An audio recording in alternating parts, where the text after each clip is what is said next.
जय हिंद। आज की क्लास में हम पढ़ेंगे अर्ली फॉर्म्स ऑफ एक्सचेंज यानी कि विनिमय के प्रारंभिक रूप। कोई भी चीज़ खरीदनी होती है, आज के समय में तो हम पैसे देते हैं और ले लेते हैं, लेकिन पहले के ज़माने में जब पैसे नहीं होते थे तो किन चीज़ों के द्वारा आदान प्रदान किया जाता था वस्तुओं का। प्राचीन समाज में जब सभ्यताओं का प्रारंभ हुआ था तो उस समय सबसे पहला विनिमय का साधन था बार्टर सिस्टम यानी कि वस्तु विनिमय, जब एक वस्तु देकर दूसरी वस्तु खरीदी जाती थी। इतिहासकारों का मानना है कि बार्टर सिस्टम जो है ये सबसे पहला विनिमय का साधन था। वस्तु विनिमय यानी कि सबसे पहला ही था जिसके द्वारा लोग चीज़ें खरीदते थे। और इसके विनिमय में ये लोग क्या देते थे, जानवर या फिर पौधे। तो जानवर या फिर पौधे देकर अपने ज़रूरतमंद चीज़ें सामने वाले से खरीद लेते थे, चाहे वो सामने वाला अनाज बेच रहा हो या फिर कोई वस्तु बेच रहा हो, वस्त्र बेच रहा हो। इसके बाद ये प्रक्रिया थोड़ी आगे चलती है और 9000 ईस्वी पूर्व से लेकर 6000 ईस्वी पूर्व तक के समय में ये लोग कैटल यानी कि पशुओं द्वारा, जो मवेशी होते हैं हमारे, उनके द्वारा ये लोग विनिमय करते थे। इसमें गाय, बैल, भेड़, बकरी, ऊँट, जितने भी प्रकार के पशु जो इंसान पालता था उन्हीं को आगे विनिमय के रूप में प्रयोग किया जाता था। इनको रखना भी थोड़ा महंगा होता था और दूर दराज की जगहों पर ले जाना भी बहुत ज़्यादा मुश्किल पड़ता था, इसलिए इनको रिप्लेस करने के लिए आगे चलकर काउरी शेल्स आए जो 1200 BC ईस्वी पूर्व में आए। काउरी शेल्स मतलब कौड़ी, फूटी कौड़ियाँ जैसे होती हैं। तो इस समय तक तो कौड़ियाँ चल रही थी, फूटी कौड़ियाँ भी होती थी बीच में, लेकिन फूटी कौड़ियों का जो रेट होता था वो जो साबुत कौड़ी है उससे कम होता था। ये इंडियन ओशन और पैसिफिक ओशन से निकाले जाते थे और इन्हीं के द्वारा आगे व्यापार या फिर किसी भी चीज़ का आदान प्रदान करना है तो इसे पैसे के रूप में प्रयोग किया जाता था। ये सबसे पहले चाइना ने यूज़ करना शुरू किया था। इसका प्रयोग एशिया के साथ साथ अफ्रीकन देशों में भी किया जा रहा था और ये कौड़ियाँ ही है जो सबसे ज़्यादा समय तक विनिमय का साधन बनी रही। इसके 200 सालों बाद यानी कि 1000 ईस्वी पूर्व में चाइना ने पहली धातु मुद्रा और सिक्के चलाए। जिस तरह की हमने पीछे कौड़ियां देखी, सेम उसी प्रकार से उसकी नकल करते हुए चाइना ने क्या किया, कांसे और तांबे की कौड़ियां बनाई। और ये पहली कौड़ी या फिर कहें कि हम धातु के सिक्के थे जो विनिमय के लिए प्रयोग किए गए। आगे चलकर जो गोल सिक्के बनने वाले थे ना, यूं समझ लीजिए कि ये उसी के पूर्वज हैं। और चाइना में तो सिक्कों को कि ज़्यादा से ज़्यादा सिक्के हम एक बार में कैरी कर सकें, उन्हें कैरी करना आसान हो, तो इन सिक्कों के बीच में छेद किया जाता था ताकि इसमें से तार या फिर धागा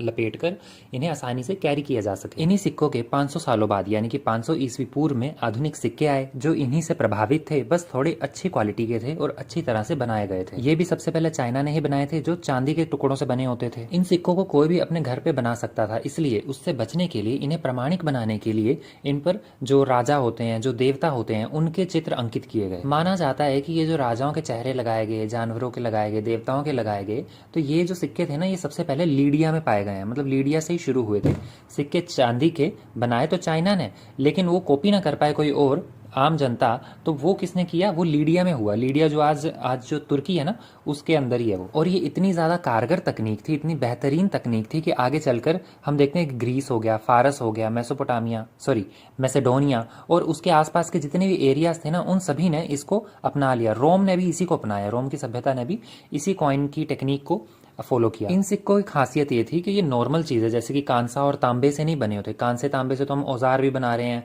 तो किसी को पैसे की ज़रूरत है वो अपना औजार तोड़ के उससे सिक्के बना के आगे चीज़ यूज़ कर लेगा, लेकिन वो नहीं। ये जो सिक्के थे इनकी खासियत ये थी कि सोने चांदी के बने हुए थे। कांसे के भी बने थे लेकिन सोने चांदी के ये बने हुए थे। इसके बाद आई लेदर मनी जो 118 ईस्वी पूर्व में शुरू हुई। ये भी चाइना ने शुरू की थी। लेदर यानी कि चमड़े से बनी होती थी ये। आजकल जैसे हमारे डॉक्यूमेंट्स होते हैं ना, बैंक में रखे होते हैं, सेम उसी तरह से उतने बड़े साइज का ये नोट होता था। ये लगभग 1 फुट लंबा होता था और इसको बनाने के लिए स्पेशली जो सफेद हिरण होता है ना, उसके चमड़े का इस्तेमाल किया जाता था। इसी से इंस्पायर होकर हम देखते हैं कि आगे चलकर चाइना जो है कागज के नोट बनाता है, बस उनका साइज थोड़ा छोटा होता है। इसके लगभग 900 सालों के बाद चाइना पेपर करेंसी इन्वेंट करता है, जो आजकल बैंक में हम लोग देखते हैं। लगभग 806 से लेकर 1455 तक चाइना ने इसी का इस्तेमाल किया, लेकिन इसके बाद ही आगे 100 सालों के लिए गायब हो जाता है। ये एक ऐसा टाइम पीरियड था कि इस समय इतना ज्यादा करेंसी का इन्वेंशन हो रहा था, इतनी ज़्यादा करेंसी बन के आ रही थी कि लोगों के पास इतना सारा पैसा हो गया था कि अब वो मूल भाव करते ही नहीं थे। अगर किसी ने 100 रुपये मांगे तो उसको 200 देते थे, लेके रख दो। तो इसकी वजह से क्या हुआ, इन्फ्लेशन बढ़ गया, चीज़ों के दाम बढ़ गए और इतनी सारी करेंसी है तो उसकी वैल्यू गिर गई कि अब भैया 1000 रुपये में देखा जा रहा है तो एक सेब आ रहा है, पहले तो 10 रुपये में एक सेब आ जाता था। तो इस तरह से इन्फ्लेशन बढ़ गया, मुद्रास्फीति बढ़ी, जिसकी वजह से इसकी जो वैल्यू है वो कम हो गई। इसके बाद 1500 ईस्वी में पोर्टलिच, ये स्पेलिंग गलत हो गई, POTLATCH होता है, तो ये आपके सिलेबस में नहीं है, ज़्यादा डिटेल में पढ़ने की जरूरत नहीं है। आगे आप चाहो तो पढ़ सकते हो, जो हमने पीछे पढ़ा ये वही है सारा, बस थोड़ा सा डिटेल में है।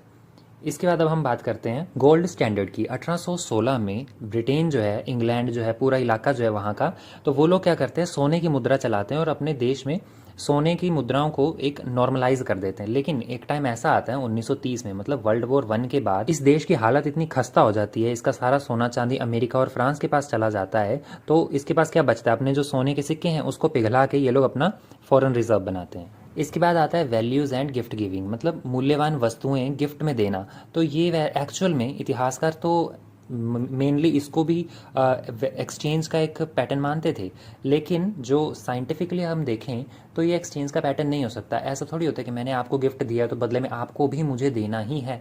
तो मतलब एक वस्तु के बदले दूसरी वस्तु फिर से विनिमय हो रही है एक तरह से देखा जाए तो, लेकिन अननोन वस्तु है, मुझे भी नहीं पता कि मुझे क्या मिलेगा, सामने वालों को भी नहीं पता कि मैं उसे क्या दूंगा। तो गिफ्ट लेना और गिफ्ट देना जो है ये एक्चुअल में एक्सचेंज में नहीं आता है। तो यही था हमारा आज का टॉपिक। आई होप आपको समझ में आया होगा। ये क्वेश्चन लॉन्ग में तभी आएगा जब early forms of exchange, value and gift giving और इसी के साथ अगर थोड़ा सा ट्रेड एंड मार्केट एक्सचेंज जो है ना इसको भी ऐड कर दिया जाए।